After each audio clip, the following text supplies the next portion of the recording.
วันนี้เป็นวันที่23มิถุนายน2568วันนี้เราจะมาเรียน6ระดับ6เป็นระดับที่ครั้งแรกท่านอาจารย์ใหญ่สอนอยู่ที่คำแสงรีสอร์ทอยู่จังหวัดกาญจนบุรีในการเรียนครั้งนั้นท่านอาจารย์ใหญ่เลือกให้เพียงแค่145 คน145ผู้เรียนเท่านั้นที่เข้าเรียนในระดับนี้แล้วก็ใน145 คนเนี้ยไปอยู่ที่รีสอร์ทเนี่ยเรียนทั้งกลางวันกลางคืนนะครับ15 วันตั้งแต่วันที่18ไปจนถึงวันที่สิ้นวันที่31ธันวาคม1596หรือ2539ในชั้นเรียนครั้งนี้ท่านอาจารย์ใหญ่ได้ประกาศแก้ไขให้ทุกคนได้เข้าใจว่าวิชาพลังจักรวาลเป็นวิชาที่ท่านเรียนมาจากทางจิตเรียนกับสิ่งศักดิ์สิทธิ์ด้วยตัวของท่านเองมีคำถามที่ถามท่านอาจารย์ใหญ่ว่าแล้วทำไมในช่วงแรกท่านวางอยู่บนด้านหลังเวทีด้านหลังของท่านเป็นรูปของพระดาสิรานารดาซึ่งได้มรณะไปเสียชีวิตไปตั้งแต่ปี2467หรือว่า1924ตอนนั้นท่านอาจารย์ใหญ่ก็ยังไม่ได้เกิดเพราะท่านเกิดปี1942นะครับซึ่งหลังจาก18ปีที่พระดาสิรานารดาได้มรณะไปท่านอาจารย์ใหญ่ได้อธิบายว่าสาเหตุที่หนึ่งก็คือในช่วงแรกท่านสอนวิชาพลังจักรวาลในหมู่ของคนที่นับถือศาสนาพุทธเป็นหลักดังนั้นท่านในช่วงเวลานั้นท่านอายุก็เพิ่งเพียง40กว่าปีเท่านั้นซึ่งท่านก็อาศัยรูปเพื่อที่จะให้ผู้เรียนที่มีความคิดมีความเชื่อทางด้านศาสนาจะสามารถที่จะยอมรับและเรียนในวิชาพลังจักรวาลได้ในช่วงแรกท่านอธิบายว่าในช่วงแรกนั้นท่านก็ได้เรียนวิธีการทำสมาธิเปิดจัดกะ30% 60%เพื่อที่จะรักษาสุขภาพร่างกายแต่หลังจากนั้นท่านก็ได้เรียนรู้ทางจิตทางสมาธิด้วยตัวเองจนปี2537ก็คือเกือบ8ปีที่ท่านได้รู้จักวิชาพลังจักรวาลเนี่ย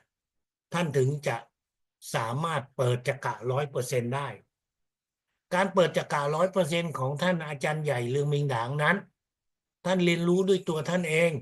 และท่านได้ทดสอบและได้นำวิธีการนี้มาสอนที่ประเทศสวิตเซอร์แลนด์เป็นครั้งแรกและหลังจากนั้นพลเอกเกษมนภาสวัสดิ์ซึ่งตอนนี้ท่านก็อายุ87แล้ว85 87เนี่ยก็ได้พาคนไทย120กว่าคนไปเรียนการเปิดจักระ100%ที่ประเทศสวิตเซอร์แลนด์ท่านอาจารย์ใหญ่ ได้ให้ทุกคนรู้ว่าความสามารถเรียนรู้ทางจิตนั้นก็ไม่ใช่ตัวท่านเองเท่านั้นเพราะผู้เรียนทุกคนก็จะต้องค่อยๆเรียนรู้วิธีการนี้เพื่อที่ตัวเองนั้นจะได้เรียนรู้ได้พัฒนาความสามารถในวิชาพลังจักรวาลด้วยตัวเองนั่นคือการเริ่มต้นของระดับ6ในวิชาพลังจักรวาลซึ่งในระดับ6นี้ท่านก็ได้สั่งให้คุณแอนโทนีเป็นชาวอิตาลีหัวหน้าศูนย์พลังจักรวาลที่อิตาลีได้ทำพีระมิด150 ชิ้นขึ้นมาที่พวกเราได้เห็นอยู่ด้านหลังของอาจารย์จรูนเป็นพีระมิดพลาสติกซึ่งพีระมิดตัวนี้คุณแอนโทนีได้เล่าว่าอาจารย์ใหญ่บอกให้ทำ150 ชิ้นแต่เมื่อเขาทำได้ครบ150 ชิ้นดีแล้วเขาก็คิดที่จะทำเพิ่มแต่สิ่งที่เขาแปลกใจก็คือทำเพิ่มชิ้นไหนมันก็จะร้าวมันก็จะแตกจนทำให้เขาคิดว่ามันต้องมีอะไรบางอย่างที่ศักดิ์สิทธิ์ดังนั้นเขาทำเพิ่มไม่ได้และพีระมิดนี้มันเป็นพีระมิด3 ด้านพีระมิด3 ด้านนั้นในโลกของเราไม่มีที่ไหนในจักรวาลนี้ในโลกนี้มีการทำพีระมิด3 ด้านขึ้นมาเราเห็นพีระมิดที่อียิปต์ก็เป็นพีระมิด4 ด้านพีระมิดที่ประเทศบัลแกเรียยุโรปตะวันออกก็เป็นพีระมิด4 ด้านพีระมิดที่เม็กซิโกอเมริกาใต้ก็เป็นพีระมิด4 ด้านแต่สิ่งศักดิ์สิทธิ์ได้บอกให้อาจารย์ใหญ่ทำพีระมิดนี้ขึ้นมาพีระมิด3 ด้านที่มี13 ขีดตัวเลข13ซึ่งเป็นตัวเลขที่ในหลายๆวัฒนธรรมกลัวตัวเลข13นี้พีระมิดทำด้วยพลาสติกเพราะนั้นตัวนี้เอามาเมืองไทยในช่วงนั้นผ่านสนามบินดอนเมืองเมื่อ30 กว่าปีก่อนก็ถูกเก็บภาษีหนักตอนนี้เขาก็มาบ่นว่าเสียภาษีในเรื่องการนำเข้าเนื่องจากว่านำเข้าเป็น100 กว่าชิ้นถ้าเป็นของที่ระลึกนึกอะไรเนี่ยมันก็3 4 5 ชิ้นก็อย่างมากแต่คนนี้เอาเข้ามาเกือบ150 ชิ้นก็เลยโดนเก็บภาษีหนักก็บ่นกับอาจารย์ให้ได้รับรู้ว่ามันมีเหตุการณ์แบบนี้พีระมิดนั้นทำที่อิตาลีแน่นอนมันสวยงามแต่ว่าราคามันแพงมากอย่างที่พวกเรารู้แล้วไอ้ของเล่นๆในยุโรปเนี่ยเอามาเมืองไทยก็แพงเหมือนกันแล้วยังมาโดนภาษีหนักอีก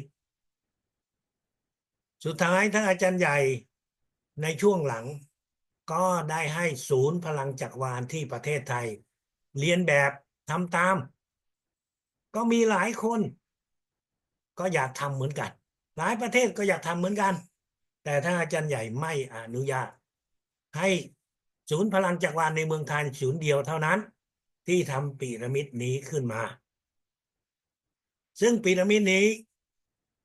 มันในช่วงแรกก็ทำด้วยพลาสติกอย่างที่พวกเราได้เห็นแต่แล้วในปี2017ก็เมื่อประมาณ9 ปีที่แล้ว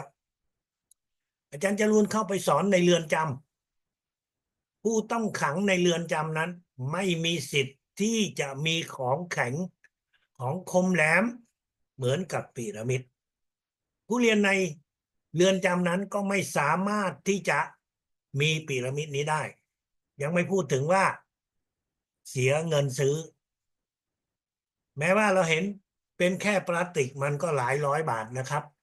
ถ้าจำไม่ผิดเนี่ยรู้สึกว่า500 กว่าบาททีนี้อยู่ในเรือนจำผู้เรียนพลังจักรวาลที่เป็นนักโทษก็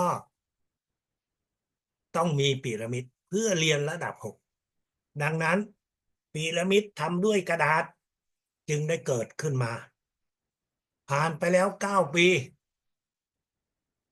ไม่ถึง8 ปีนะสองซึ่งปรากฏว่าพีระมิดที่ทำด้วยกระดาษนั้นเมื่อได้มีพลังก็สามารถที่จะทำให้ผู้เรียนนั้นฝึกฝนและปฏิบัติได้อย่างมีประสิทธิภาพกรณีตัวอย่างของผู้เรียนที่อยู่ในเรือนจำนั้นเราก็รู้อยู่แล้วอยู่ในเรือนจำนั้นเขามีเวลาว่างเยอะเขาอยากทำอะไรก็ตามที่พวกเขาต้องการอาจจะฝึกวิชาชีพอาจจะเรียนหนังสือหรือว่าอาจจะฝึกธรรมะสมาธิอะไรก็แล้วแต่สำหรับคนที่เรียนในวิชาพลังจักรวาลนั้นในเรือนจำที่อาจารย์จรูนเข้าไปสอนนั้นเรือนจำนั้นมีห้า4-5 พันคนประกาศให้เรียนพลังจักรวาลเรียนฟรีนะแต่มีแค่30-40 คนเท่านั้นที่เข้ามาเรียนทั้งที่ไม่ได้เสียเงินนะครับอาจารย์จรูนก็ถามว่าพวกเรารู้ไหมพวกเราเรียนพลังจักรวาลเนี่ยได้ฟรีใช่ไหมทุกคนก็บอกว่าใช่ได้ฟรีแต่อาจารย์จรูนว่าไม่ได้ไม่ใช่ฟรีหรอกเพราะพวกคุณน่ะใช้ชีวิตในเรือนจำถ้าอยู่ข้างนอกไม่ใช่นะแต่ในเรือนจำนั้นคุณใช้ชีวิตของคุณใช้เวลาที่คุณถูกขังนั้นเป็นค่าเรียนพลังจักรวาลพวกเขาฝึกและรักษาโรคให้กันมีหลายคนรักษาโรคได้ดีมากและมีตัวอย่างหนึ่งที่วันนี้ก็อยากจะเล่าให้พวกเราฟังมีผู้เรียนคนหนึ่งก็ถามอาจารย์จรูนว่าอาจารย์คะวิชาพลังจักรวาลเนี่ยช่วยเราได้เห็นตัวเลขเลขท้ายเลขหัวหรือเปล่าอาจารย์จรูนบอกว่าสามารถที่จะมองเห็นได้เขาเลยขอถามวิธีการว่าจะเห็นตัวเลขได้ยังไงอาจารย์จรูนก็ว่าประสบการณ์ของผู้เรียนพลังจักรวาลที่ได้มองเห็นตัวเลขนั้นมีจริงและไม่ใช่คนเดียวมีทั้งคนธรรมดาแล้วมีทั้งคนที่อยู่ในวัดเป็นนักบวชคือพระนั่นเองแต่คนเหล่านี้เมื่อเขาอธิษฐานให้มองเห็นตัวเลขซึ่งมีผู้หญิงคนหนึ่งอยู่มาวันหนึ่งหลังจากที่เรียนวิชาพลังจักรวาลเขาก็มาอวดว่าลูกสาวของเขานั้นถูกหวยหลายหมื่นบาทถูกหลายรอบแล้วก็พาแม่หมายถึงว่ายายของเด็กพาคุณยายมาเยี่ยมแม่แล้วมาเล่าให้ฟังว่าช่วงเวลาที่ผ่านมา2-3 เดือนที่ผ่านมาถูกหวยมาเพราะซื้อหวยก็ไม่กี่บาทนะเด็กๆมันก็มีเงินแต่มันก็ค่อยสะสมและได้หลายหมื่นบาทจากการซื้อหวยอาจารย์จรูนก็เลยถามว่าคุณทำยังไงที่อาจารย์จรูนบอกนั่นก็คือคนที่เขาอยู่ข้างนอกแต่คุณอยู่ในเรือนจำเขาเลยบอกว่าเขาส่งพลังให้ลูกสาวแล้วก็เขาอธิษฐานให้ลูกนั้นได้ถูกหวยปรากฏว่าลูกสาวได้จริงๆแต่ผู้หญิงคนนี้เป็นคนที่ส่งพลังรักษาคนอยู่ในเรือนจำนั้นดีมากเพื่อนๆที่อยู่ในนั้นก็บอกว่าเขารักษาคนได้ดีมากนั่นคือสิ่งที่ กำลังบ่งบอกว่าวิชาพลังจักรวาลของเรานั้นมันมีอะไรบางอย่างที่เหลือเชื่อจริงๆในระดับ6ผู้เรียนเขาได้ฝึกด้วยพีระมิดกระดาษในวันนี้ทุกท่านที่เรียนกับอาจารย์จรูนก็จะต้องทำพีระมิดด้วยกระดาษด้วยตัวเองพิมพ์ออกมาบนกระดาษ A4 ถ้าท่านมีกระดาษที่หนาเหมือนกระดาษของไอ้ปฏิทินที่ด้านหลังมันเป็นสีขาวนะข้างหน้าก็เป็นรูปภาพอะไรก็แล้วแต่หรือกระดาษปกนะฮะที่มันแข็งนิดหนึ่งดีกว่ากระดาษ A4 นิดหน่อยท่านก็ทำขึ้นมาตามรูปแบบที่ได้แนะนำเอาไว้เป็นขนาด13เซนติเมตรและมีเส้นที่ขีดเอาไว้ในวันนี้พวกเราจะมาฝึ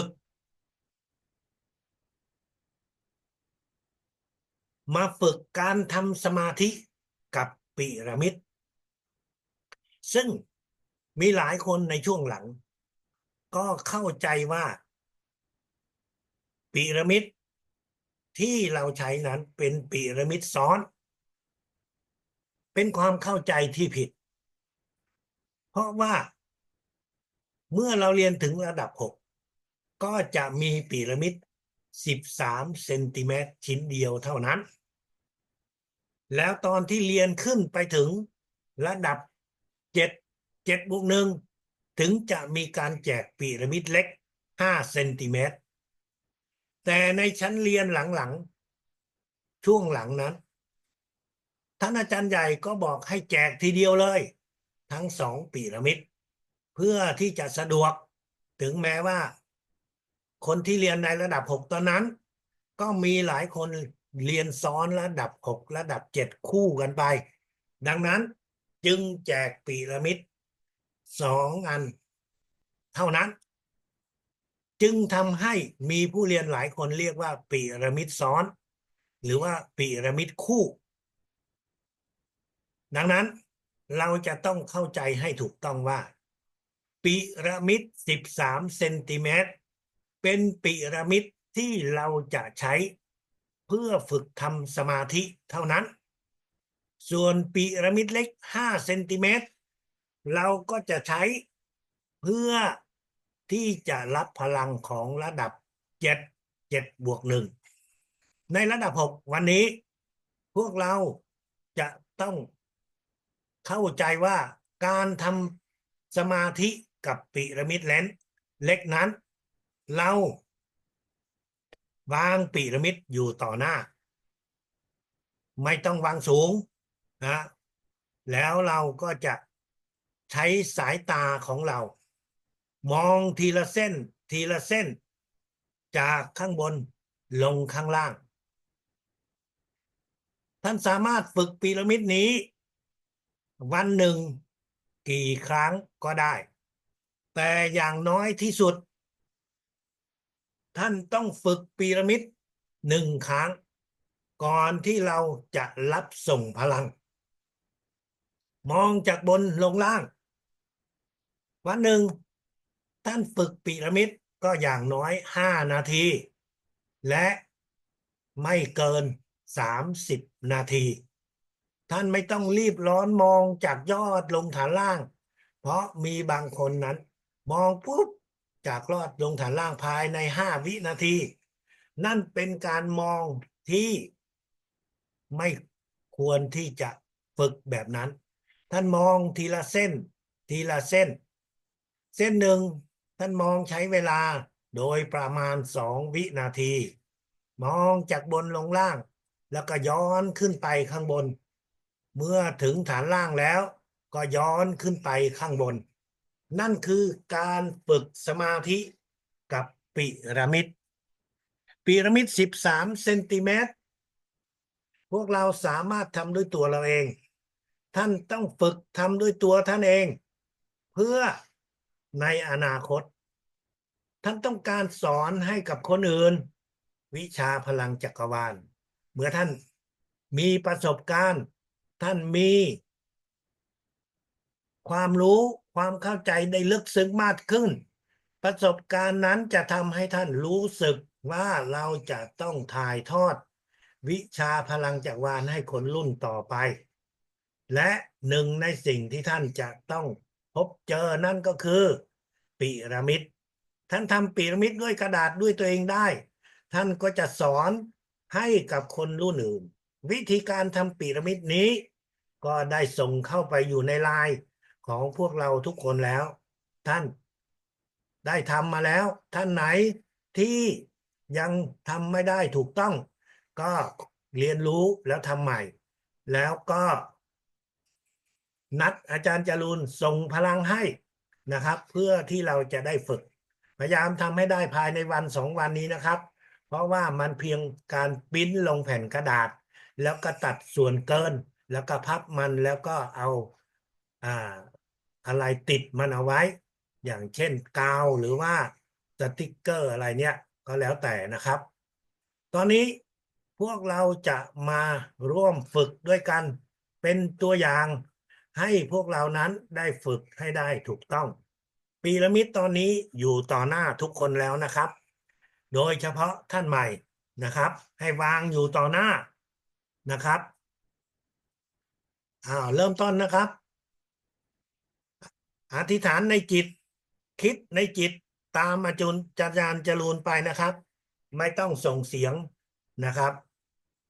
ลูกขอสิ่งศักดิ์สิทธิ์จิตวิญญาณท่านอาจารย์ใหญ่ให้ลูกฝึกสมาธิพีระมิดระดับ6ได้ประสบความสำเร็จมองที่ยอดพีระมิดมองเส้นที่1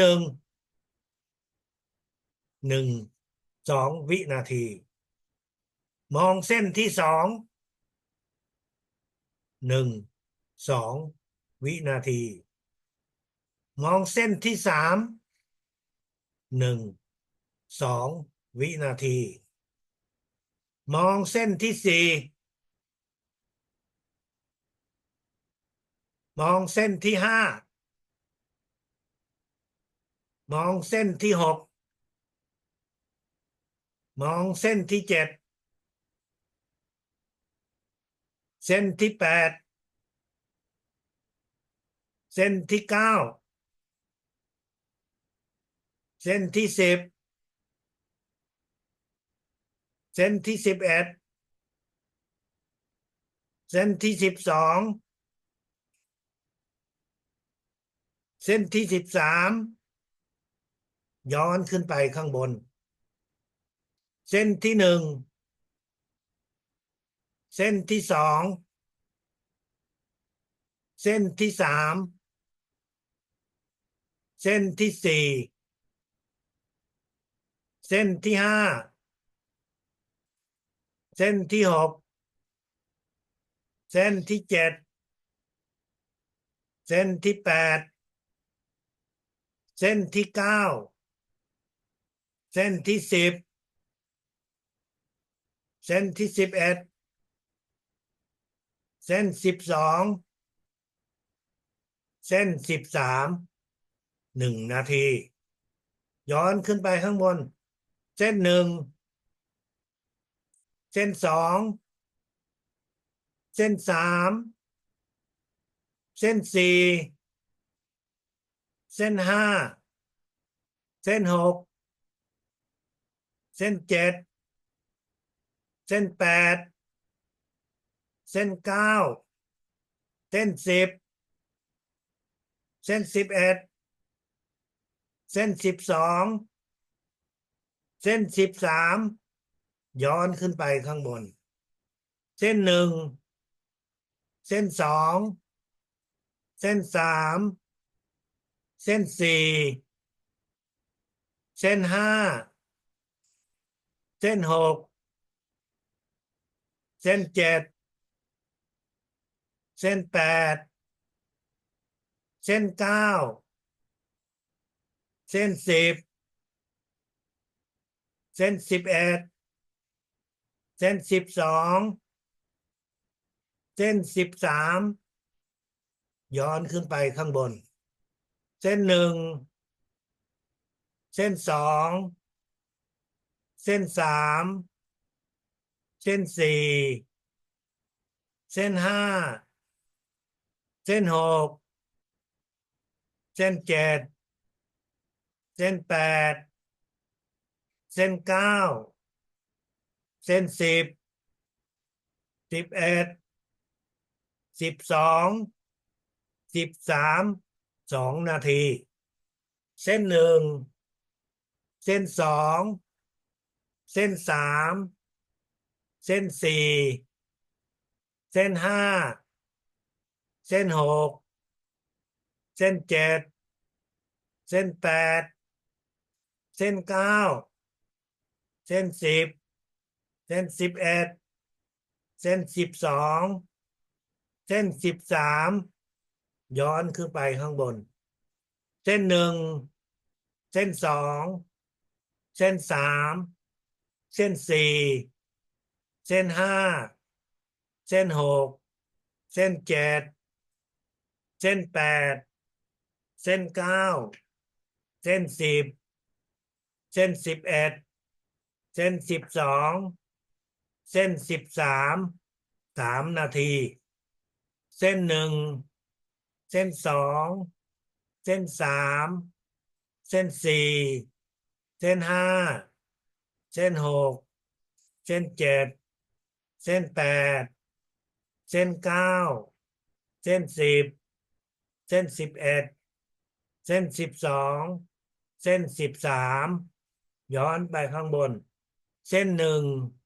เส้นสองเส้นสามเส้นสี่เส้นห้าเส้นหกเส้นเจ็ดเส้นแปดเส้นเก้าเส้นสิบเส้น11เส้น12เส้น13 4 นาทีเส้นหนึ่งเส้นสองเส้นสามเส้นสี่เส้นห้าเส้นหกเส้นเจ็ดเส้นแปดเส้นเก้าเส้นสิบเส้น11เส้น12เส้น13ย้อนขึ้นไปข้างบนเส้นหนึ่งเส้นสองเส้นสามเส้นสี่เส้นห้าเส้นหกเส้นเจ็ดเส้นแปดเส้นเก้าเส้นสิบเส้น11เส้น12เส้น13ครบ5 นาที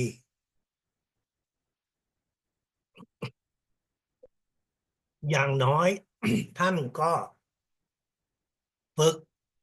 สมาธิกับพีระมิด1 ครั้ง5 นาที1 วันท่านจะฝึกกี่ครั้งก็ได้ท่านจะฝึกนานกว่า30 นาทีก็ได้ท่านไม่ต้องนับออกเสียงดังแต่ให้ใช้จิตของเรามองทีละเส้นทีละเส้นทีละเส้นสายตาของเราก็เลื่อนไปจิตของเราก็เลื่อนไปให้ครบตามที่กำหนดไว้5 นาทีหรือ30 นาทีเมื่อท่านฝึกไปเราก็จะมี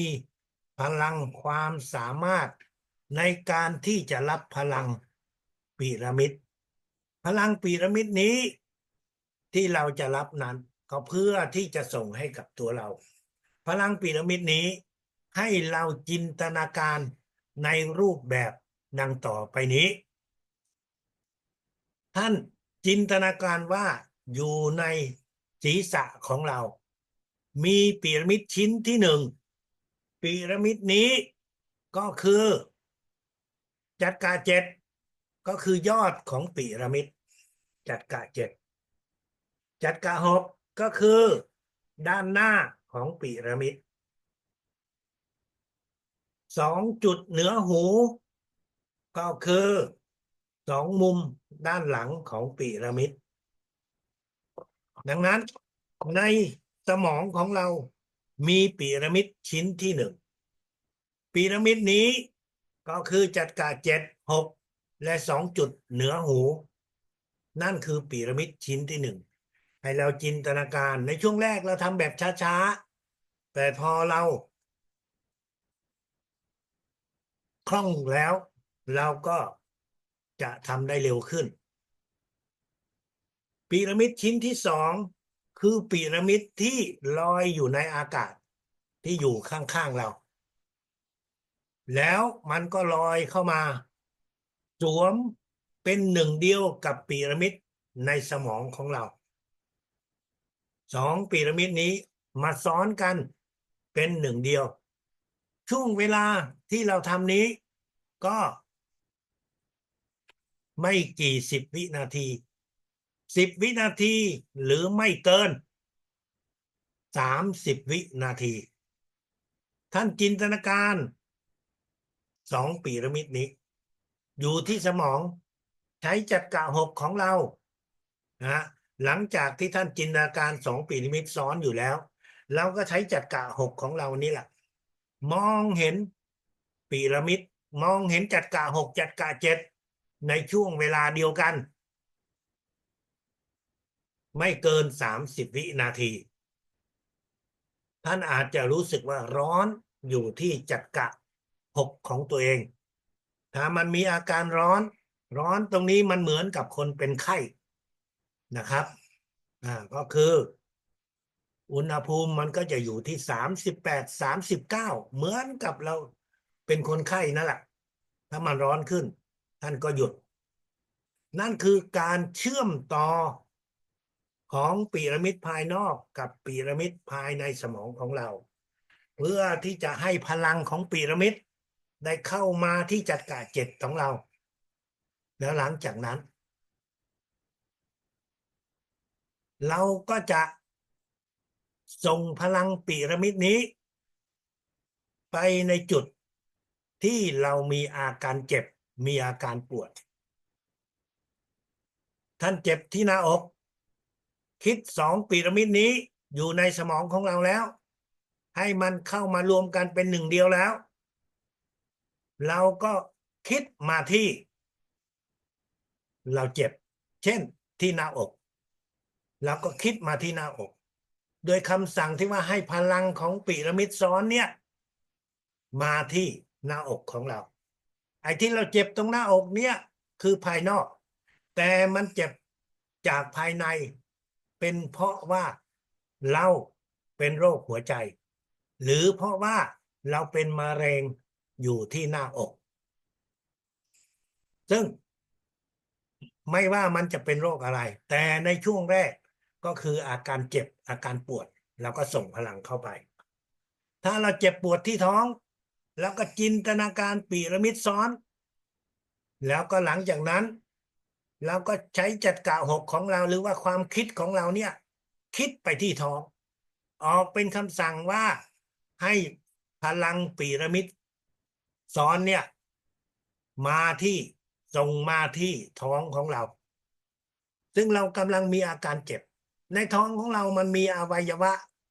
ไหนจะกระเพาะไหนจะลำไส้ไหนจะตับไตทั้งหมดอยู่ในท้องของเราแต่เราไม่รู้ว่ามันเจ็บอยู่อะไรแต่เรารู้ว่ามันเจ็บเราก็ส่งพลังเข้าไปเพื่อให้อาการเจ็บให้มันหายไปแต่โรคที่มันมีอยู่นั้นมันจะเป็นโรคอะไรเราต้องไปหาหมอท่านไม่ใช่หมอแต่ท่านรู้จักวิธีการรับและส่งพลังไปที่เจ็บปวดและให้โรคที่มันมีอยู่หายไปได้เราไปหาหมอเราก็จะรู้ว่ามันเป็นโรคอะไรนั่นก็คือสิ่งที่เราจะต้องรับรู้บางทีเราไม่มีอาการเจ็บแต่โรคมันก็ยังมีอยู่เพราะว่ามันเพิ่งก่อตัวมันเพิ่งเป็นช่วงเริ่มต้นหรือโรคบางโรคมันไม่ได้แสดงอาการเจ็บอยู่ที่ใดที่หนึ่งอย่างเช่นเราเป็นโรคความดันสูงคนที่เป็นโรคความดันสูงนั้นไม่ได้เจ็บที่ใดที่หนึ่งโดยเฉพาะเพราะว่ามันอยู่ในโลหิตของเราอยู่ในเลือดของเรามันอยู่ทุกที่ทุกหนทุกแห่งในร่างกายของเราแต่มันจะแสดงอาการเจ็บถ้ามันหนักขึ้นโดยเฉพาะ อยู่ที่เส้นเลือดในสมองของเรา ถ้ามันหนักขึ้นเราก็จะปวดหัวมากขึ้นอีกเราก็จะสลบเพราะเมื่อเลือดมันเส้นเลือดมันตีบตันมันก็จะไม่มีเลือดไปหล่อเลี้ยงอยู่ตรงนั้น เลือดในร่างกายของเรานั้นมันวิ่งเร็วมาก ท่านกินสมมุติว่าท่านกินยาพิษเข้าไปหรือมันโดนงูกัดภายในไม่กี่วินาทีเส้นเลือดที่มันหมุนเวียนในร่างกายของเรานั้นมันก็จะไปถึงสมองแล้วมันจะควบคุมระบบเส้นประสาททำให้เราสลบทำให้เราเจ็บเราปวดได้ทันที ดังนั้นโรคบางโรคเราไม่รู้ว่ามันอยู่ตรงไหนโรคเบาหวานตอนที่มันเบาๆตอนถึงมันเริ่มต้นโรคเบาหวานคือโรคที่น้ำตาลมันอยู่ในเลือดสูงขึ้นแล้วทำไมน้ำตาลในเลือดมันสูงขึ้นก็เพราะว่าการผลิตอินซูลินซึ่งเป็นตัวที่กำจัดน้ำตาลในเลือดนั้นเมื่อเรามีอายุแล้วการผลิตอินซูลินนั้นมันไม่ทำงานไอ้หน่วยงานที่จะผลิตอินซูลินนั้นมันหมดอายุแล้วมันทำงานไม่ได้แล้วดังนั้นน้ำตาลในเลือดมันจะสูงขึ้นเพราะน้ำตาลในเลือดมันสูงขึ้นไปที่อวัยวะต่างๆมันก็จะทำให้บางคนนะเป็นบาดแผลแล้วบาดแผลนั้นไม่หายแล้วบาดแผลมันก็เริ่มเน่าโดยเฉพาะอยู่ที่ส่วนไกลๆของร่างกายเช่นขาเช่นมือแล้วตอนนั้นมันก็เริ่มเน่าที่ขาของเราที่เท้าของเราเพราะฉะนั้นเราจะต้องส่งพลังให้กับร่างกายของเราทั้งไปที่จัดกะต่างๆ5 4 3 2และจุดฟอกเลือดจินตนาการพีระมิดซ้อนในศีรษะส่งพลังไปที่เจ็บจินตนาการพีระมิดซ้อนส่งพลังไปที่จัดกะของเรา5 4 3 2เพื่อให้พลังนั้นได้เข้าไปทุกส่วนในร่างกายท่านอาจจะไม่มีโรคภัยไข้เจ็บก็ได้แต่สิ่งที่ท่านมีอยู่ก็คือการแก่ของตัวเราการแก่ของร่างกายของเราที่เราเรียกว่าชราซึ่งเมื่อเราชรานั้นเซลล์ในร่างกายของเรามันก็จะทำงานช้ามันหมดอายุใช้งานแล้วแต่มันไม่สลายตัวมันสลายตัวช้าเพราะเรามีพลังน้อยดังนั้นคนที่เริ่มชราตัวนั้นภายในมันก็จะไม่มีเรี่ยวมีแรงจะรู้สึกว่ายกแขนยกขายกตัวก็ไม่ได้แล้วผิวพรรณก็เริ่มเหี่ยวเริ่มมีริ้วรอยผิวพรรณก็เริ่มเป็นสีคล้ำนั่นคืออาการนั่นคือการแสดงออกของคนที่ไม่มีพลังและอายุก็เป็นตัวที่มาเกี่ยวข้องพวกเรามีพลังท่านไม่เป็นโรคภัยไข้เจ็บแต่ยังไงท่านก็ต้องแก่ยังไงท่านก็ต้องหมดเรี่ยวหมดแรงตามอายุดังนั้นส่งพลังให้กับตัวเราถ้าท่านส่งพลังเข้าไปท่านสวยอยู่แล้วท่านก็จะสวยมากขึ้นถ้าท่านแก่แล้วเขาก็จะกลับมาเป็นคนอายุที่อ่อนอะไรจะเป็นตัวที่เทียบได้ท่านถ่ายรูปไว้สิถ่ายไปหลังจาก3 เดือนท่านมาถ่ายอีกรอบหนึ่งหรือว่าทุกเดือนท่านถ่ายทีเดือนถ่ายทุกครั้งถ่ายในช่วงวันเวลาในช่วงเวลาเดียวกันในสถานที่เดียวกันที่มีสีแสงเท่ากันท่านจะได้เห็นว่านับวันเราก็สาวขึ้นหนุ่มขึ้นสวยขึ้นอย่างแน่นอนเพราะรุ่นพี่ของเราที่เรียนพลังจักรวาลก็เป็นมาแล้วดังนั้นเมื่อเรารับส่งพลังให้กับตัวเราเองทุกวันก็คือ เราทำให้ร่างกายของเรานั้นสลายกำจัดไอ้พวกเซลล์ที่เสียพวกเซลล์ที่หมดอายุใช้งานให้มันถูกสลายออกไปเพื่อร่างกายเราจะได้สร้างเซลล์ใหม่ขึ้นมาจึงทำให้เรานั้นได้มีแรงกลับมาได้มีผิวพรรณที่ดีขึ้นนั่นคือสิ่งที่ท่านควรจะปฏิบัติและในระดับนี้เราจะใช้พลังของปิรามิดซ้อนที่เราซ้อนอยู่ในศีรษะเราไม่ได้ใช้พลังของไอ้พีระมิด13 เซนติเมตรนะครับจำไว้พีระมิด13 เซนติเมตรใช้เพื่อฝึกทำสมาธิเท่านั้นแต่ในระดับนี้เราจะจินตนาการพีระมิดซ้อน2 อันอยู่ในศีรษะของเราแล้วหลังจากนั้นเราก็คิดไปที่เราเจ็บคิดไปที่จักระต่างๆเพื่อส่งพลังให้กับร่างกายของเรานั่นคือการส่งพลังให้กับตัวเราเองวันหนึ่งส่งครั้งเดียวพีระมิดนี้มันเป็นพีระมิดกระดาษเป็นพีระมิดที่ทำด้วยพลาสติกแต่มันมีพลังถึงตัวอย่างที่ว่าคุณโดนฤทัยท่านเป็นเจ้าหน้าที่ที่ไปทำงานที่ต่างประเทศเขาจะต้องไปอยู่ที่นั่นเป็นปีเขาเลยเอาพีระมิดไปผ่านสนามบินเครื่องเอ็กซเรย์มันฉายเข้าไปมันก็เห็นแต่ตรงในกระเป๋านั้นสว่างขึ้นเจ้าหน้าที่เขาก็ขอดูว่าอะไรทำไมตรงนี้มันสว่างเปิดออกมาก็เห็นพลาสติกที่เป็นรูปพีระมิดเขาว่าอันนี้มันคืออะไรเขาว่าอ๋ออันนี้ก็เป็นของที่ไว้ทับกระดาษเพราะเขาทำงานในสำนักงานเท่านั้นแต่รูปร่างมันก็แปลกๆเขาก็เลยเอาตามไป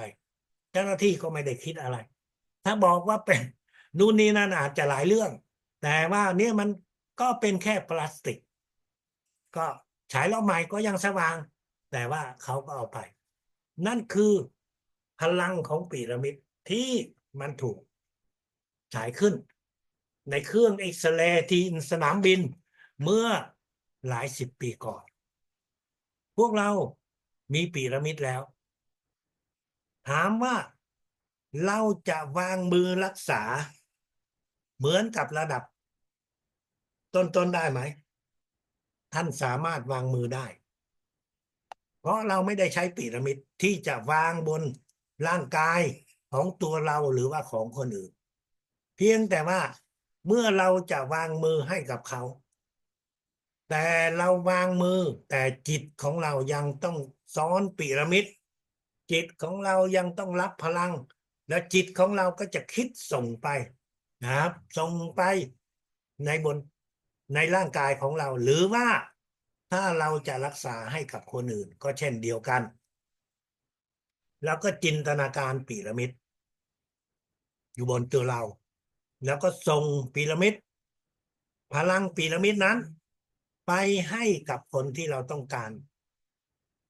ที่จะช่วยเขาส่งไปที่เขามีอาการเจ็บส่งไปที่จัดกะต่างๆของเขาส่งพลังให้กับคน1 คนเราใช้พีระมิดเราใช้จิตของเราแต่ถ้าท่านวางมือก็เป็นเพียงแค่จิตวิทยาเป็นเพียงแค่กุศโลบายที่ให้คนเหล่านั้นเขาได้มีความกระตือรือร้นในการที่จะรับพลังท่านอาจจะยังไม่เคยเห็นแต่อาจารย์จรูนจะเล่าให้ฟังว่าทุกครั้งที่ท่านอาจารย์ใหญ่มาสอนอยู่ที่กรุงเทพผู้คนทั้งหลายที่มีอาการเจ็บป่วยก็มักจะเข้าแถว20-30 คนขอรับพลังทุกคนมาถึงก็เข้าแถวรออาจารย์ก่อนที่เข้าห้องสอนห้องเรียนท่านก็ว่าถามเป็นอะไรอาจารย์จรุนก็บอกถามแล้วแปลให้อาจารย์ใหญ่ฟังว่าเขาเป็นโรคนี้โรคนั้นอาจารย์ใหญ่ก็วางมือที่จะกะ6-7ผ่านไปคนที่2อาจารย์ใหญ่ก็ถามว่าเป็นโรคอะไรอาจารย์จรุนก็แปลให้ฟังแล้วก็มีคำตอบให้ท่านอาจารย์ใหญ่ ท่านก็วางมือที่67แต่ละคนก็มีโรคต่างกันแต่อาจารย์ใหญ่ก็วางมือที่67เหมือนเดิมตอนนั้นอาจารย์จรูนก็คิดว่าอืมอาจารย์ใหญ่ถามทำไมไหนอาจารย์ใหญ่ก็วางมืออยู่ที่67แต่เพราะว่าตอนนั้นเรายังไม่เข้าใจตอนนี้เรารู้แล้วทุกครั้งที่ท่านอาจารย์ใหญ่ถามนั่นหมายถึงว่าท่านก็จะอธิษฐานว่าทรงพลังให้รักษาโรคอะไรให้กับคนนั้นๆ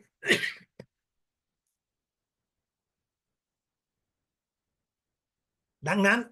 การวางมือของท่านมันเป็นเพียงแค่กุศโลบายพวกเราต้องเข้าใจในตรงนี้เพื่อที่เรานั้นตอนที่เราจะวางมือรักษาให้กับใครเราก็วางมือเพื่อให้เห็นถึงการที่เราปฏิบัติแต่จริงๆแล้วเราต้องใช้จิตของเราจัดกะหกของเราคือจิตของเราในการที่จะจินตนาการพีระมิดซ้อนรับพลังพีระมิดซ้อนส่งไปจุดต่างๆบนร่างกายของเขาท่านส่งพลังให้กับใครก็ตามเมื่อเราส่งพลังไปแล้วท่านอย่าลืมเขียนโน้ตเขียนแมสเสจ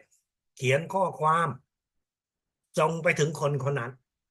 ว่าเราได้ส่งพลังให้เขาเพื่อให้เขานั้นได้มีสุขภาพแข็งแรงเพื่อให้เขาได้หายจากโรค ABC หรืออาการเจ็บที่เขามีอยู่เช่นว่าเขาอาจจะเป็นโรคสมองตีบตันดังนั้นแขนของเขาจึงไม่สามารถที่จะใช้งานได้แล้วก็บอกไป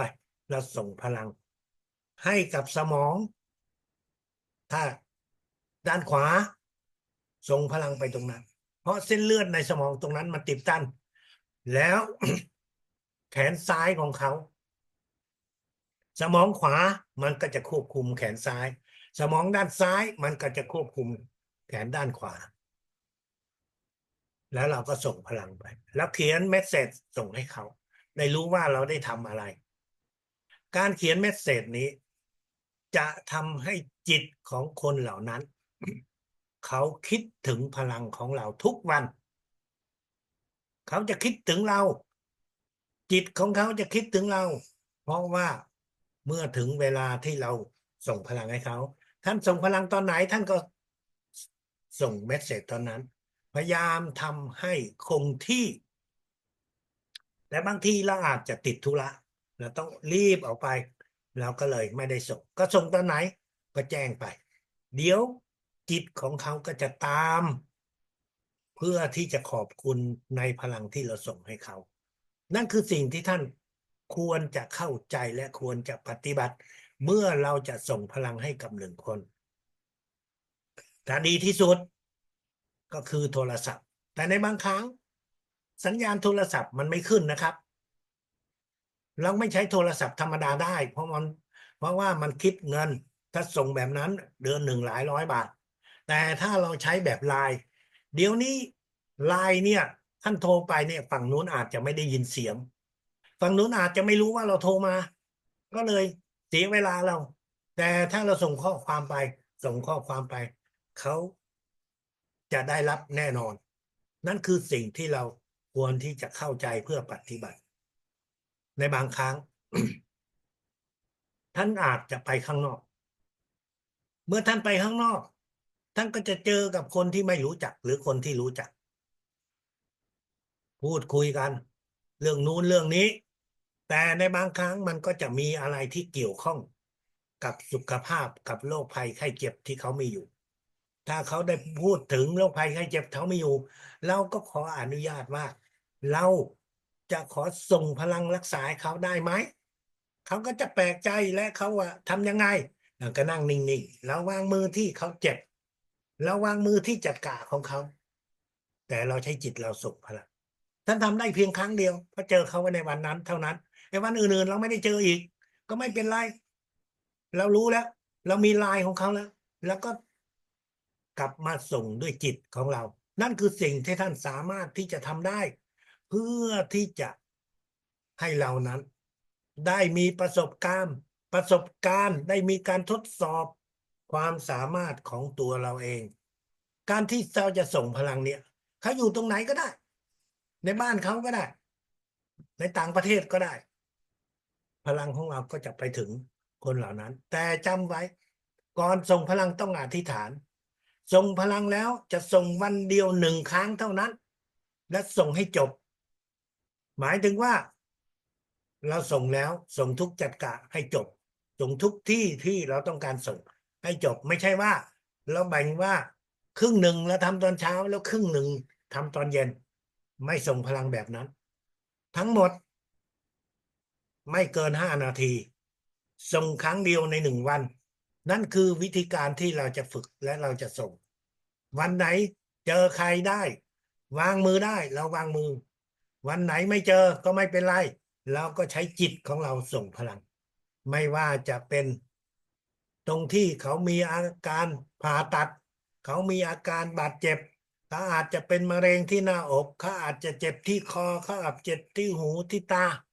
จินตนาการพีระมิดซ้อนในศีรษะ แล้วก็ส่งเข้าไปด้วยคำสั่งด้วยภาพจินตนาการที่เราสามารถที่จะทำได้ นั่นคือการส่งพลังให้1 คน เรามีเพื่อนเยอะ เพื่อนหลาย10 คนเป็น100 คน เราก็เอาชื่อของคนเหล่านี้ มาเรียบเรียงเป็นกลุ่ม1 กลุ่ม 2 ไม่จำกัดจำนวนท่านทำกี่คนก็ได้ แต่พยายามแบ่งเป็น2-3 กลุ่ม กลุ่มหนึ่งนั้นอาจจะมีเป็นหลาย10 คนเป็น100 คนหรือมากกว่านั้น แล้วแต่ว่าท่านมีรายชื่อ ท่านไม่ต้องเอารายชื่อของคนทั้งประเทศ เหมือนกับสมัยก่อนเคยมีคนบอกว่า อาจารย์มันมีสมุดหน้าเหลือง หลายท่านอาจจะเข้าใจว่าสมุดหน้าเหลืองมันคืออะไร สมุดหน้าเหลืองมันก็คือรายชื่อของคนที่มีโทรศัพท์ สมัยก่อนเนี่ยเขาจะพิมพ์สมุดหน้าเหลืองเนี่ยสำหรับท่านมีอายุท่านรู้ แต่สำหรับคนรุ่นใหม่ตอนนี้อายุ40ไม่รู้หรอกเมื่อ30 ปีก่อนเขาเลิกทำไปแล้ว ก็เลยไม่รู้จักสมุดหน้าเหลือง แต่มันเป็นรายชื่อของคน บอกว่าเอารายชื่อเหล่านั้นมาส่งพลังทีเดียว ทั้งเป็นพันเป็นล้านคนอาจารย์เดี๋ยวไม่ทำแบบนั้น เราจะเอาชื่อของคนที่เรารู้จักเท่านั้นนะครับ คนที่มีอะไรที่เกี่ยวข้องกับเราเท่านั้น แล้วเราก็แบ่งเป็นกลุ่มเป็นกลุ่มแล้วเราก็ส่งพลังเข้าไป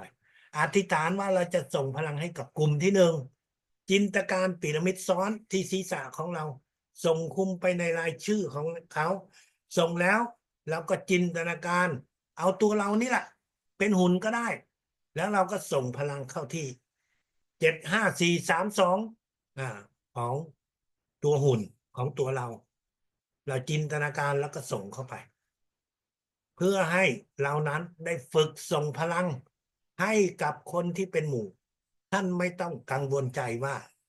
พลังนั้นจะไปไม่ถึงทุกคน สมัยก่อนเราไม่มีโทรศัพท์ เราไม่รู้ว่าการที่เรารวมตัวเป็นกลุ่มแล้วส่งคลื่นความถี่นะส่งพลังไปนะมันจะไปถึงทุกคนหรือเปล่านั่นสมัยเนี้ยท่านเห็นแล้วใช่ไหมถ้าท่านมีชื่อท่านตั้งว่ากลุ่ม1แล้วเชิญเข้ามา20 คนพอท่านกดปุ่มเดียวสัญญาณพลังของคลื่นความถี่ของโทรศัพท์มันจะไปถึงเฉพาะคนที่อยู่ในกลุ่มเท่านั้นถ้าไม่มีชื่ออยู่ในกลุ่มถึงมันจะอยู่ในโทรศัพท์มันก็ไม่ไปถึงคนเหล่านั้นมันจะไปเฉพาะ20 คนที่เราตั้งกลุ่มขึ้นมาเท่านั้นนั่นเป็นสิ่งที่พิสูจน์ให้เห็นว่าพลังที่เราส่งไปเมื่อเราส่งเป็นกลุ่มมันก็จะเข้ากับคนที่อยู่ในกลุ่มคนที่อยู่นอกกลุ่มไม่ได้รับพลังสมัยก่อนอาจารย์จรูนก็เคยมีสิ่งที่คิดอยู่ในใจว่าทุกครั้งที่ท่านอาจารย์ใหญ่สอนท่านอาจารย์ใหญ่ก็มักจะบอกให้อาจารย์จรูนว่ารวบรวมรายชื่อของผู้เรียน แต่ละกลุ่มนั้นส่งให้อาจารย์ทีแรกเราก็คิดว่าอาจารย์ต้องการรู้ตรงนี้เพื่ออะไรเกี่ยวกับค่าเรียนเหรอมันก็ไม่จำเป็นเพราะว่าสุดท้ายหัวหน้าศูนย์ต่างๆเขาก็รายงานให้ท่านอาจารย์ยอดเงินทั้งหลายที่ได้มาแต่สิ่งที่ท่านอาจารย์ใหญ่ได้รายชื่อของทุกคนที่อาจารย์จรูนได้รวบรวมไว้จากเจ้าหน้าที่ว่ามีรายชื่อใครสมัครเข้ามาก็ทำเป็นชุดแล้วส่งให้อาจารย์ใหญ่ตอนนี้ถึงจะเข้าใจว่าอ๋อตอนที่อยู่ในห้องเรียนนะถ้าอาจารย์ใหญ่มีรายชื่อของคนในห้องเรียนก็จะส่งพลังให้กับคนที่อยู่ในรายชื่อนั่นคือเหตุผลว่าทำไมท่านต้องขอรายชื่อของทุกคนที่อยู่ในชั้นเรียนมีหลายคนนะครับไม่เข้าใจหลายคนเนี่ยเป็นเจ้าหน้าที่คือไม่ได้เป็นผู้เรียนไม่ได้จ่ายค่าเรียนแต่พอถึงเวลาส่งพลังก็จะแอบเข้าไปขอรับพลังท่านก็อาจารย์ใหญ่ท่านก็ทราบแต่ท่านก็ไม่ว่าอะไรก็ไม่มีข้อเรียกว่าเอ่อตักเตือนอะไรในเรื่องนี้ท่านก็เฉยๆใครที่อยู่ในรายชื่อท่านก็ส่งไปแล้วพลังมันก็จะไปถึงแค่คนคนนั้นทุกท่านก็คงเห็นใช่ไหมว่าอาจารย์จรูนได้ทำ YouTube สอนทุกสิ่งทุกอย่างที่สอนให้ท่านนี้อยู่ใน YouTube 700-800ครั้งที่สอนก็อยู่ใน YouTube ใครอยากมาฟังก็ฟังได้หมดแต่ตอนที่ส่งพลังเนี่ยอาจารย์จรูนจะไม่ส่งอยู่ใน YouTube เพราะว่าจะส่งให้กับทุกท่านที่อยู่ในห้องเรียนเท่านั้นส่วนคนที่อยู่นอกห้องเรียนเขาฟัง YouTube เขาก็รู้วิธีการแต่เขาก็จะไม่ได้รับพลังนั่นคือสิ่งที่ท่านอาจารย์ใหญ่ได้สอนให้พวกเราได้เข้าใจว่าวิชาพลังจักรวาลเป็นวิชาที่ท่านสามารถที่จะอ่านจะฟังได้แต่ท่านทำตามไม่ได้เพราะท่านจะต้องได้รับพลังสดไม่ใช่พลังที่บอกว่าอยู่ใน YouTube และเห็น YouTube บอกว่าทำสมาธิส่งรับพลังนั่นน่ะเป็นแค่สัญญาณออกคำสั่งเท่านั้นแต่พลังจริงๆตอนนั้นไม่มีเพราะว่า YouTube ไม่สามารถที่จะบันทึกพลังได้นะ YouTube ผลึกบันทึกได้แค่ภาพได้เสียงแต่ไอ้พลังที่เราส่งให้กันนั้นมันจะอยู่ในตอนที่เราส่งต่อหน้าให้กันนั่นคือสิ่งที่ท่านจะต้องเข้าใจว่าการส่งพลังของเราในวิชาพลังจักรวาลนั้นมันจะต้องถึงตัวต่อตัวไม่ใช่ว่าเราบันทึกมันเอาไว้เพราะมีหลายคนเคยบอกว่าบันทึกตอนที่ท่านอาจารย์ใหญ่ส่งพลังท่านบันทึกภาพได้แต่ท่านบันทึกพลังไม่ได้ท่านเก็บพลังเข้า YouTube ไม่ได้นั่นคือสิ่งเราต้องเข้าใจการส่งพลังเราส่งเป็นกลุ่มท่านส่งไปท่านไม่ต้องกังวลใจว่าเราส่งไปมันจะได้ผลหรือไม่สมัยก่อนนะเขาส่งเขาฝึกเป็นปีเดี๋ยวนี้พวกเราฝึกประมาณ15-20 วัน30 วัน1 เดือนเราต้องฝึกไปเรื่อยๆเดี๋ยวความสามารถเรามันก็จะสูงขึ้นนะครับแล้วตอนนั้นเราถึงจะเรียกว่าตรวจสอบดูทำวิธีการดูว่าเมื่อเราส่งเป็นกลุ่มนั้นผลมันก็จะออกมาอย่างไรการส่งพลังนั้นท่านอาจารย์ใหญ่ต้องการให้เราฝึกส่งพลังแบบฉุกเฉินคือเมื่อท่านเจอเหตุการณ์ที่ท่านไม่รู้ล่วงหน้าทันทีทันใดนั้นท่านจะต้องส่งพลังเหตุการณ์แบบนั้นมันคือตอนไหนนั่นก็คือตอนที่ท่านเจอกับรถพยาบาลนั่นก็คือตอนที่ท่านเจอกับรถของปอเต็กตึงที่เขาส่งผู้ป่วยไปโรงพยาบาลผู้ป่วยเหล่านั้นอยู่ในรถแต่ท่านไม่รู้หรอกว่าผู้ป่วยเหล่านั้นเป็นใครเขาเจ็บยังไงท่านไม่รู้แต่ท่านรู้ว่าอยู่ในรถคันนั้นมีแล้วเราก็จะส่งพลังให้ อธิษฐานในจิตของเราลูกขอสิ่งศักดิ์สิทธิ์จิตวิญญาณท่านอาจารย์ใหญ่ลูกขอส่งพลังให้กับผู้ป่วยที่อยู่ในรถนั้นในระดับนี้ท่านไม่ต้องจินตนาการพีระมิด2 อันหรอกเพราะว่ามันต้องใช้เวลาท่านแค่คิดแล้วท่านก็คิดว่าเราจะส่งพลังให้กับผู้ป่วยเหล่านั้นเท่านี้ก็พอเพียงเมื่อเราคิดส่งไปนั้นในรถคันนั้นผู้ป่วยอาจจะมีชีวิตอยู่แต่ก็ไม่แน่ผู้ป่วยอาจจะเสียชีวิตอยู่บนรถนั้นวิญญาณยังเกาะติดอยู่ในรถนั้นท่านเชื่อไหมถ้าท่านไม่เชื่อใน YouTube รถพยาบาลแห่งหนึ่งของโรงพยาบาลหนึ่งส่งผู้ป่วยไปโรงพยาบาลคุณป้าที่อยู่ในรถก็โวยวายกับคนขับรถไหนบอกว่ามารับคุณป้าคนเดียวแต่คุณป้าเห็นอยู่ในรถคันนี้มีอีกคนหนึ่งนั่งอยู่คุณป้าคุยด้วยแต่คนคนนั้นเขาก็มองคุณป้าเฉยๆเขาไม่พูดอะไรคุณป้าก็ส่งเสียงดังไปที่คนขับรถคนขับรถก็แปลกใจพอไปถึงโรงพยาบาลเขาก็เอาเครื่องบันทึกภาพเสียงนั้นไปดูก็ปรากฏว่าเห็นคุณป้านั่งพูดคนเดียวอยู่ในรถของโรงพยาบาลอีกคนหนึ่งมองไม่เห็นไอ้ที่คุณป้ามองเห็นคืออะไรคนขับรถมองไม่เห็นไม่รู้แต่คุณป้าเขามองเห็นนั่นก็คือเขามองเห็นวิญญาณของคนที่เคยอยู่ในรถนั้นจากไปอยู่ในรถนั้นนั่นแหละพวกเราส่งพลังเข้าไปถ้าหากว่าเราเจอกรณีที่ว่ามีวิญญาณของคนเพิ่งเสียชีวิตเราช่วยกายเนื้อเขาไม่ได้แต่เราก็ยังช่วยวิญญาณของคนที่อยู่ในรถนั้นได้ไปสู่กับสิ่งศักดิ์สิทธิ์มันเป็นการทำบุญที่ยิ่งใหญ่ที่ท่านอาจารย์ใหญ่ว่าช่วยได้1 วิญญาณไปสู่กับสิ่งศักดิ์สิทธิ์เท่ากับสร้างวัด5 วัด7 วัดนั่นคือคำให้กำลังใจที่ท่านอาจารย์ใหญ่ได้พูดไว้ให้กับผู้เรียนพลังจักรวาลทั้งหลายท่านส่งพลังเข้าไปครับส่งพลังให้กับมื้ออาหารที่เราจะรับประทานก่อนนั่งรับประทานอาหารเราก็คิดในจิตนิดนึงส่งพลังให้อาหารนะฮะใช้จักระ6ของเรา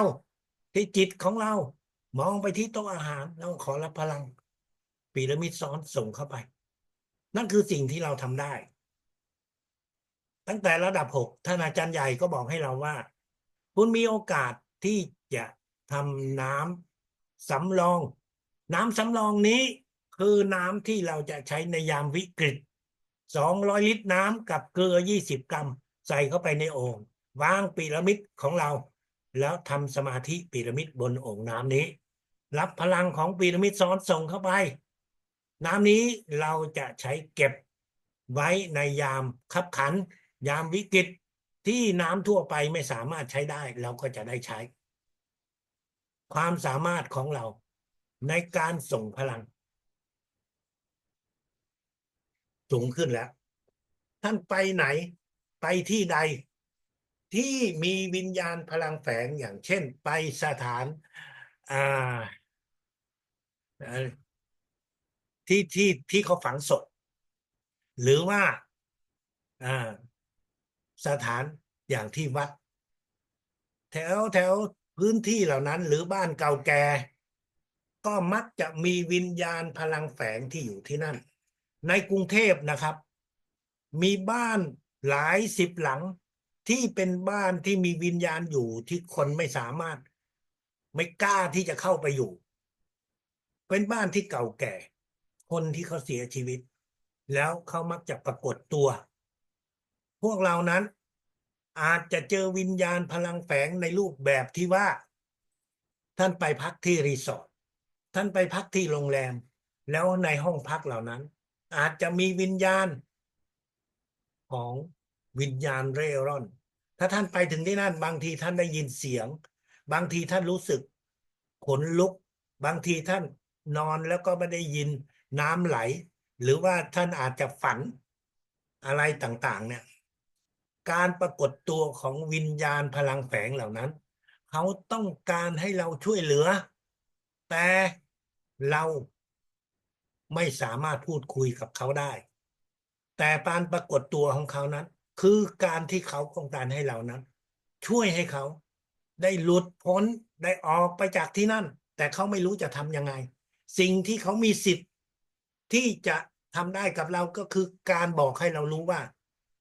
เขาอยู่ที่นั่น เขาเป็นเจ้าของที่นั่น แต่นั่นไม่ได้หมายถึงว่าเขาต้องการสิ่งเหล่านั้น เขาต้องการให้เราช่วยเหลือเขา ถ้าท่านเป็นคนที่มีพลังความสามารถในวิชาพลังจักรวาลตอนนั้นท่านไม่มีพีระมิดอยู่ในตัว ก็ไม่เป็นไร ก็อธิษฐานเลย ลูกขอสิ่งศักดิ์สิทธิ์จิตวิญญาณท่านอาจารย์ใหญ่ช่วยนำพาพวกวิญญาณพลังแฝงที่อยู่แถวนี้ ไปสู่กับสิ่งศักดิ์สิทธิ์ไปเกิดใหม่ทำไปเลยครับ เดี๋ยววิญญาณเหล่านั้นเขาก็จะไม่มารบกวนในการนอนการหลับของเราอยู่ในที่พื้นที่เหล่านั้น เราสามารถช่วยกับวิญญาณพลังแฝงต่างๆได้ด้วยวิธีการง่ายๆนะพวกวิญญาณตั้งแต่จักระ3ลงมาท่านก็วางมือก็ได้ท่านไม่วางมือก็ไม่เป็นไรแต่ประสบการณ์ของอาจารย์จรูนทำด้วยมือวางที่จักระของเขาจะเป็นจักระ5หรือจักระ5 7หรือ6 7ท่านวางมือไปวางมือไปแล้วท่านจะเห็นว่าเขาจะนิ่งทันทีเขาจะสลบภายใน2-3 นาทีคือเขาจะล้มตัวนอนลงแล้ววิญญาณมันก็จะออกจากร่างด้วยพลังของระดับ6นี้ท่านช่วยเขาได้อย่างง่ายๆไม่ต้องกลัวครับทำไปเดี๋ยวจะมีประสบการณ์นั้นจะทำให้ท่านได้เติบโตขึ้นในบางครั้งท่านอาจจะเจอวิญญาณพลังแฝงตั้งแต่จักระ3ไปจนถึงจักระ5เป็นพวกวิญญาณที่มีพลังสูงมีความสามารถมีบุญสัมพันธ์เราแม้กระทั่งท่านอาจารย์ใหญ่เองท่านก็บอกว่าตัวท่านเองก็ไม่สามารถส่งพลังให้กับวิญญาณเหล่านี้ออกจากร่างนั้นได้เขาเข้ามาในร่างของใครคนหนึ่งเพราะด้วยเหตุผลทางบุญสัมพันธ์หรือเหตุผลอะไรก็แล้วแต่เราจะป้องกันตัวเราเองเพราะว่าวิญญาณเหล่านั้นเขามักจะเตือนเราว่าอย่าส่งพลังนะจะบอกให้โดยที่เขาทำให้เราปวดเมื่อยในร่างกายครับเพราะว่าเขาพูดอะไรเราไม่ได้ยินเราไม่ได้ฟังเราไม่ได้เห็นเขานะแต่ว่าเราก่อนวางมือลาอธิษฐานลูกขอสิ่งศักดิ์สิทธิ์จิตวิญญาณท่านอาจารย์ใหญ่ลูกขอโทษวิญญาณที่มีอยู่ในร่างกายนี้ถ้าเป็นวิญญาณสูงตั้งแต่จักระ3ไปถึงจักระ5ก็ขออภัยด้วยที่เราไม่รู้ดังนั้นเราจึงส่งพลังเข้าไปเพราะวิญญาณเหล่านั้นเขาอยู่เพื่อปกป้องกายเนื้อของคนคนนั้นหรือครอบครัวของคนเหล่านั้นนั่นคือสิ่งที่เรา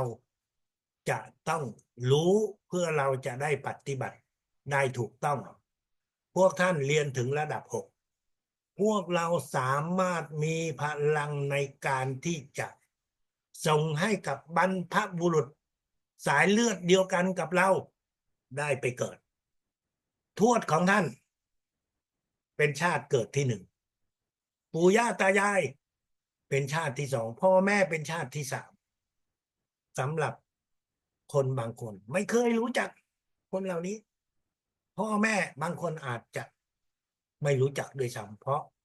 เราเป็นตัวเป็นตนพ่อแม่ก็เกิดอุบัติเหตุก็เกิดอะไรก็แล้วแต่ก็จากเราไปปู่ย่าตายายของเราบางทีเรารู้บางทีเราก็ไม่รู้ทวดของเราเนี่ยโอกาสที่จะรู้เนี่ยน้อยมากท่านเหล่านี้ได้จากโลกนี้ไปแล้ววิญญาณของท่านไปแล้วแต่พวกเราเป็นคนมาเกิดเป็นรุ่นหลานเราก็มีพลังมีความสามารถในวันทำบุญของบรรพบุรุษเราก็อธิษฐานให้บรรพบุรุษในสายเลือดเดียวกันกับเรานั้น 3 ชาติเกิด ได้ไปสู่กับสิ่งศักดิ์สิทธิ์ได้ไปเกิดใหม่สายเลือดเดียวกันนั้นมันหมายถึงว่าไงในครอบครัวเรามีพ่อ เรามีสามีภรรยาสามีก็คือสายเลือดของสามีภรรยาก็สายเลือดของภรรยาดังนั้นภรรยาไม่สามารถที่จะส่งให้กับสามีได้บรรพบุรุษของสามีต้องส่งเองบรรพบุรุษของภรรยาส่งเองจะส่งให้กันไม่ได้เว้นแต่ว่าเราได้รับรู้แต่ถ้าไม่รับรู้ส่งไม่ได้นะครับนั่นคือสิ่งที่เราสามารถที่จะเรียกว่าทรงพลังให้บรรพบุรุษ3 ชาติเกิดของเราได้ไปเกิดใหม่ในบางประเทศตรงนี้เราย้ายไปอยู่ลูกหลานย้ายไ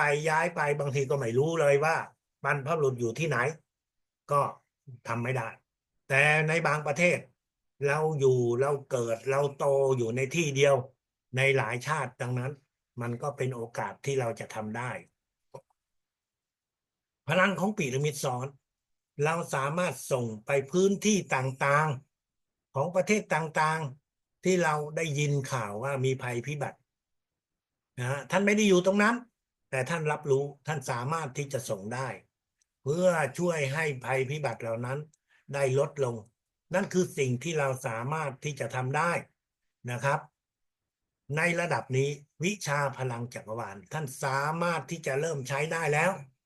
ในการส่งเข้ากับนาข้าวส่งเข้ากับพืชผักทั้งหลายหรือว่าสัตว์เลี้ยงตอนที่เรียนระดับ6จบในช่วงใหม่ๆอาจารย์จรูนและเพื่อนๆก็ได้ไปส่งพลังให้กับนาข้าวส่งพลังให้กับสวนผักส่งพลังให้กับสวนผลไม้ตั้งแต่ที่นครปฐมไปจนถึงกาญจนบุรีแล้วก็ไปหลายที่แล้วก็ฝึกเพราะด้วยความสนุก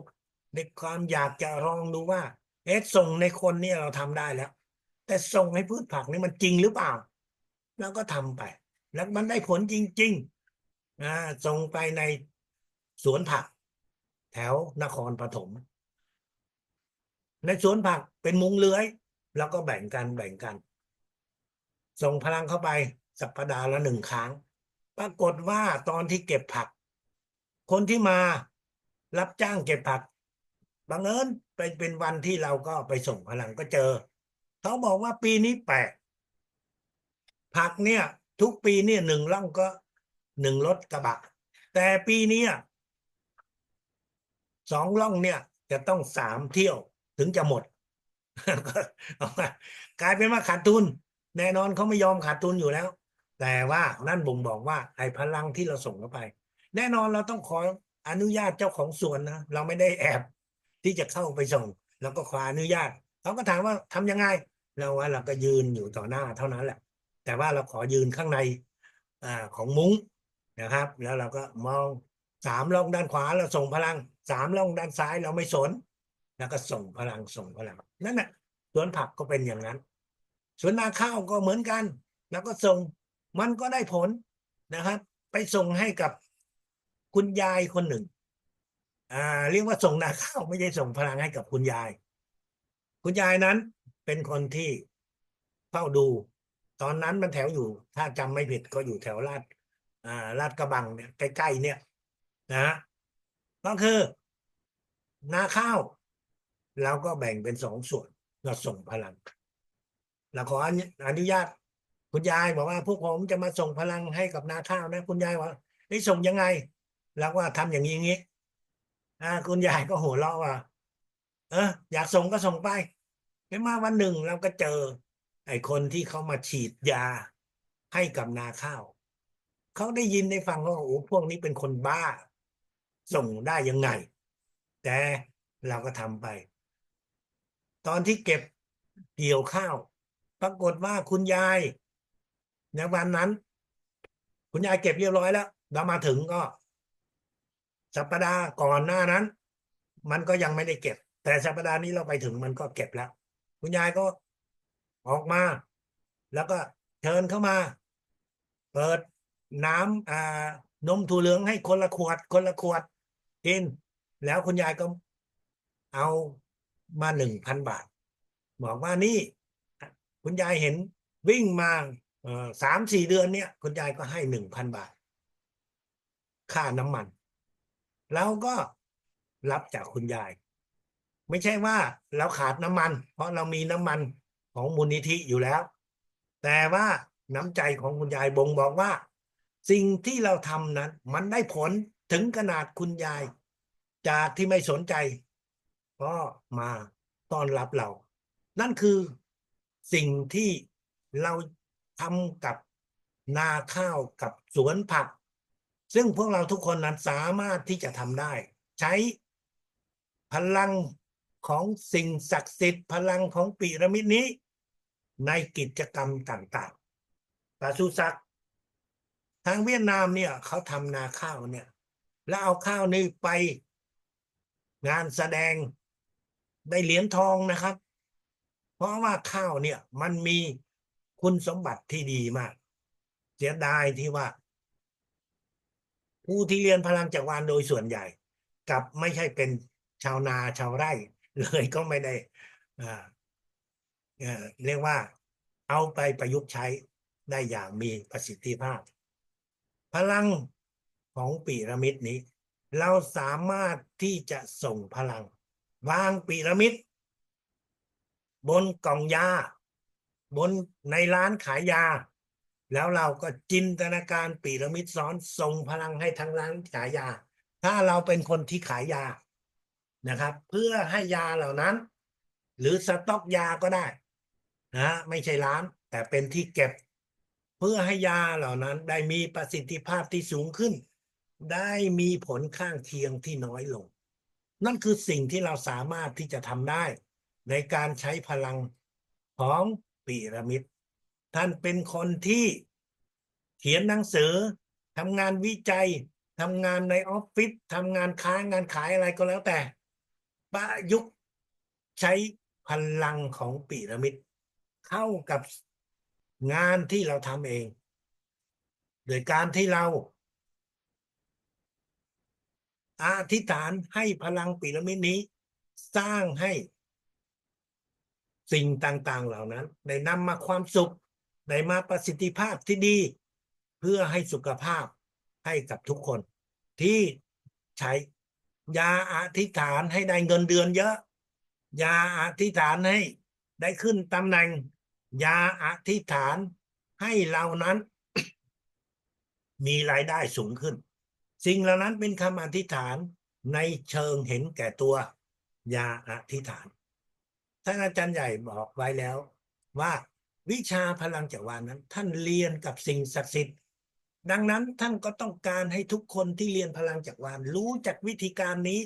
และฝึกวิธีการนี้ในอันดับในระดับนี้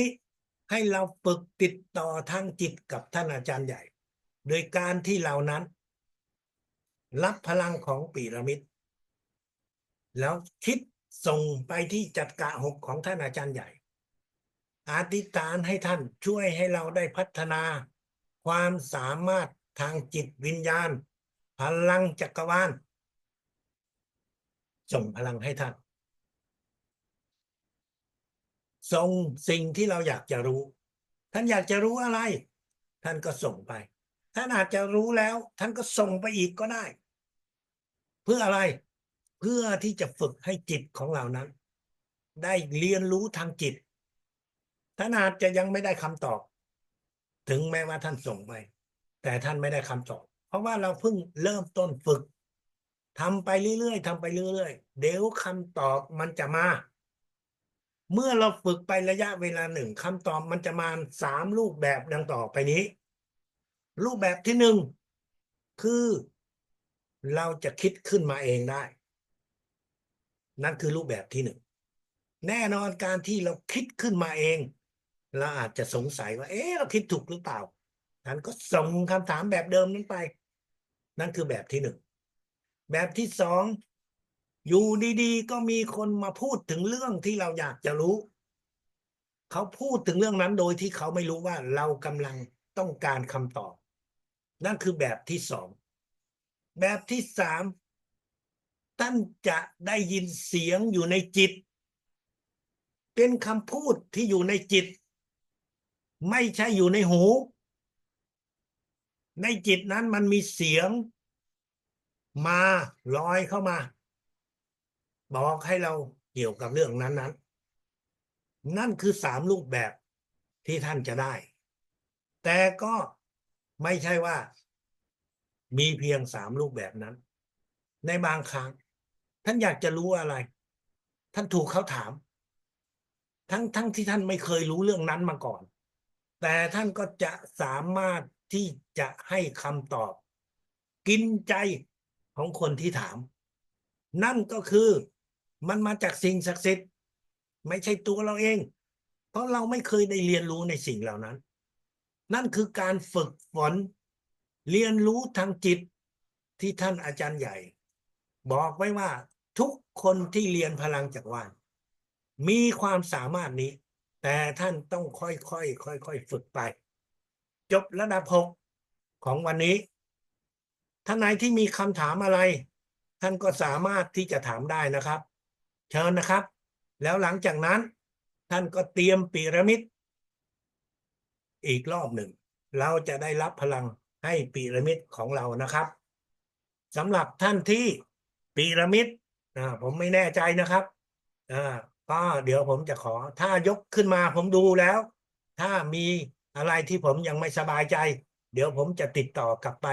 แนะนำให้หรือว่าเพื่อให้เราได้มีพีระมิดที่ถูกต้องและส่งพลังให้อีกรอบหนึ่ง ตอนนี้เชิญครับท่านไหนมีคำถาม ก็ถามได้เลยนะครับ ไม่ต้องเกรงใจไม่ต้องกังวลใจว่า เราถามเรื่องอะไรอาจจะคิดว่าอายไม่กล้าถาม ก็ไม่ต้องสนใจคนอื่นครับ